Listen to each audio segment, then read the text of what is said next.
He'd been talking of leaving for a few weeks. He told her that one day he would. Since the first time he mentioned it, at the time when it was nothing more than an aside. It was an off and on conversation, that was more of a conversation with the walls than it was with her. Initially, it was begging for a response, and it slowly became where the silences filled in for her thoughts. The last time he didn't exactly look at her in the eyes as the words came in from his mouth. Not until the end, when it was too late anyway. That was all in the weeks when everything started to turn sour after that initial peak. Is there a reason why it ended the way it did? No, it just... The next day, he didn't come back to the room. That day, she didn't even bother to look at him, even to wonder if he was coming back. The day after that, she was asked where he went. Was it that I asked it again? Hell, the face didn't even register in her memories anymore. She told him to forget about him, that they could go on without him, that she could go on without him. They looked at her with questioning eyes, knowing that there was something more that they should know, begging to know what they weren't told. She didn't even want to give them the benefit of knowing there was something more. Nothing more was said. There were no further questions on the matter. They probably just assumed that he was dead. Probably the best way to go. Assume the worst. Just perfect. If that was true, and he did die, it would just have been another life. One life out of the larger group is nothing more than a casualty. If he had died, he would have been one of 1,000 helpless souls. 5 will notice, maybe more than 5. And one of them lives here. In any case, whatever happened to him after he left, it didn't matter. That was his life without her. Right here, right now, was her life without him. Both sides of the story from this point didn't concern the other at all. Besides that, she expected him to leave anyway. He'd gotten bored living here and being with her. That euphoria between them would just have to wear out at some point. Nothing is forever, and something like this is definitely not forever. She walked out that day, just as she always did, to take in something that wasn't the same bland walls she had to stare at every day, and to actually breathe fresh air not tainted by God knows what was in the building. Stepping out in the open, there was something, that flowing feeling of freedom. She vaguely remembered the times when he walked at her side before, back when walking wasn't the focus. Everything but him was just scenery, and when they realized that they were walking, the day was half over and they were a step away from being lost. And it didn't matter at all. But those days are over and she knew it.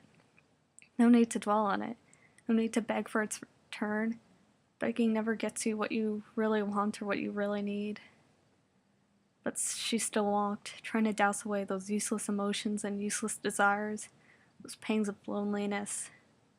It's nothing she hadn't already felt. People come and go, isn't it obvious? She doesn't need someone to hold her hand when she's out like this.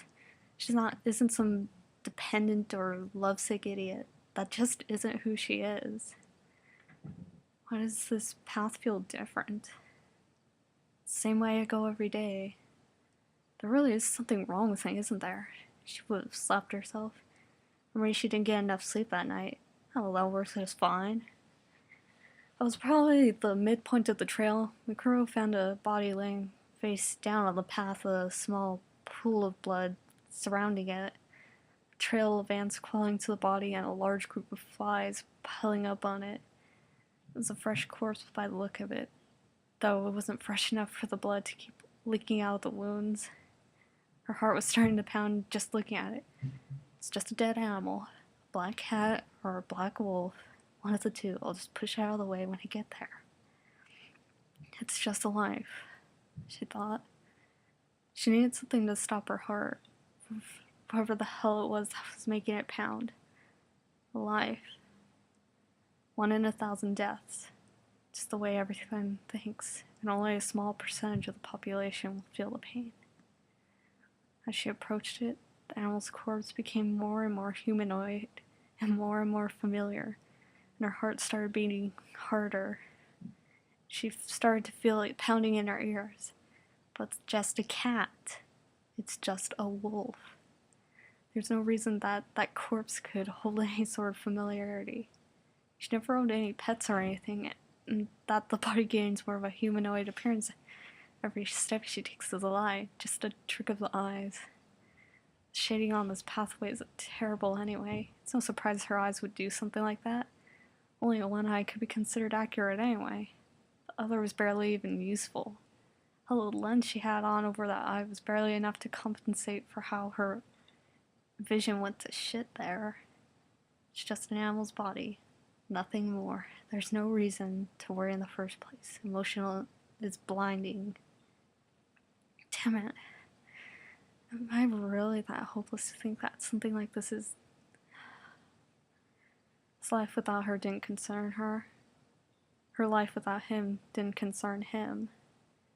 It's just a cat. It's just a wolf. Or maybe she liked animals more than she thought she did. That has to be it. Dead bodies never disturbed her until now because she never loved animals as much as she does now. She's not so emotionally drowned that she can't see a damn thing as an animal. It's just a cat. It's just a wolf. It's just a cat. It's just a wolf. It's just a cat. It's just a wolf. It's just a cat. It's just a wolf. It's just a cat. It's just a wolf. It's just a cat. It's just a wolf. It's just. Not a cat. Not a wolf. When she finally approached the body, she saw that it was indeed a person laying face down on the path in a pool of his hellish deep red blood. The blade was still in his hand, and he was clutching it tightly like it was all he had left. Judging by the way he was laying out there, it was probably all this faceless man had left in his last moments. Actually, this man had dark hair. Don't make assumptions. It's all coincidental. In fact, she'll roll over to see that she was just imagining. To be sure she's not imagining it. Besides, plenty of people have dark hair. It's a scientific fact. Walk out anywhere and you'll find hundreds of dark-haired people out there. She'll roll it over and see that it's someone she doesn't know, and she'll feel like a real fool. Hell, she'll probably see the cat wolf facing her, and its wide mouth laughing at her and her stupidity. If he were here, he'd say he'd want to beat her head into a tree until she gets her mind back in place. You know, after he mocks her as long as he wants to. Mikuro didn't touch it with her bare hands. Something told her that she didn't want to. She never wanted to deal with bodies when she was done with them anyway. It's programmed into people that corpses are something they don't want to deal with anyway. With her foot, she pushed it slightly, but it wouldn't budge. She didn't want to kick it over. Something told her she didn't want to do that to this person, whoever they were. She swatted the flies away and thought.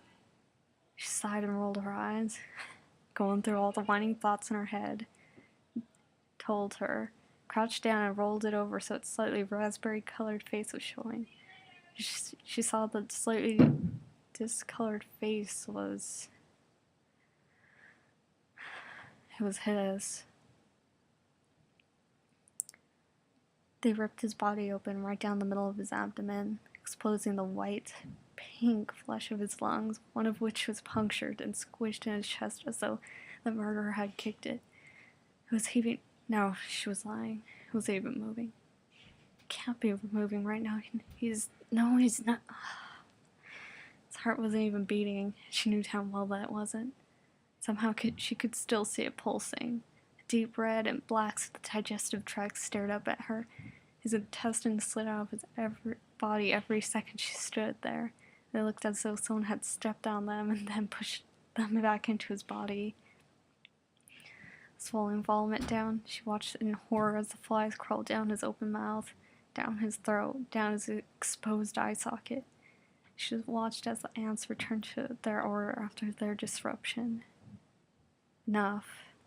She reached out, shoved the eyeball back in the socket, feeling uncomfortable, squishing in her shaking hands, trying to avoid being aware of it hanging from the nerve. Once it was back in the socket, she closed her eyes and rolled him over, not wanting to see any more proof that he had been in pain in the events leading to his death. He had been dead for a few. No. Don't say that. Don't.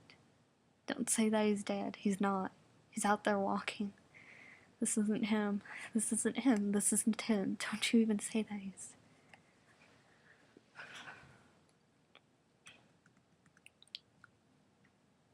People cry too much, he had said. Mikuro glanced at him. He was sitting in the chair, his feet on the table. Wish he would get his feet off that damn table. That almost condescendingly relaxed way, and his eyes were half closed like he was trying to keep himself from falling asleep. From the way he started to stare at her, she realized she should respond and shrugged. No, I mean as in crying with real tears. Not that people bitch too much is what I meant.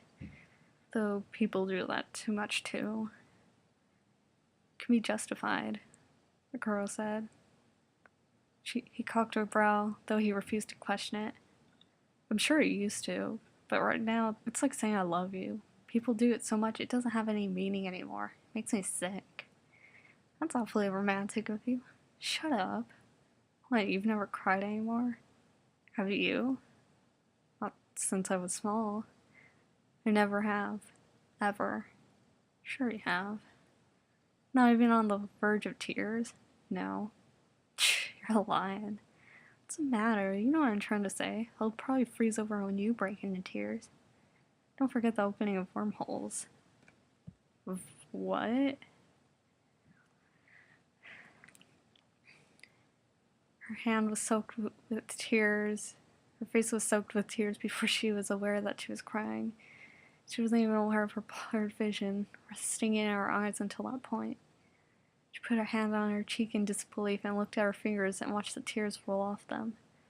I'll probably freeze over when if I were really that stupid. I'd be thinking that this was just another ugly nightmare, and I'd wake up any moment right now. God, how she wished she were that stupid. Sometimes ignorance really was fucking orgasmic.